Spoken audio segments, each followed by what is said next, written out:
Time out muna sa sakahan dahil rarampa na itong mga kalabaw sa kalsada.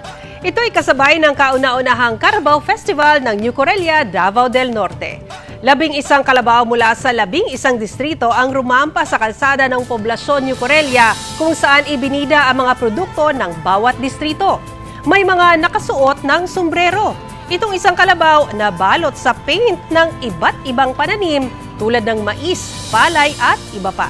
Kasabay ng selebrasyon, ipinagdiriwang din nila ang kanilang patron na si San Isidro Labrador na isa ring magsasaka. Layunin ng nasabing festival na ipaalala sa publiko na katulad ng kalabaw na katuwang ng mga magsasaka, nariyan din ang poong may kapal na handang tumulong sa atin. Tulikter, gihimugna ang Carabao Festivals.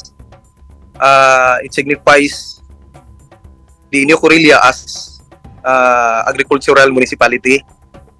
And basta makakita at Agabaw, murag part naman muna sa atong mag-uuma sa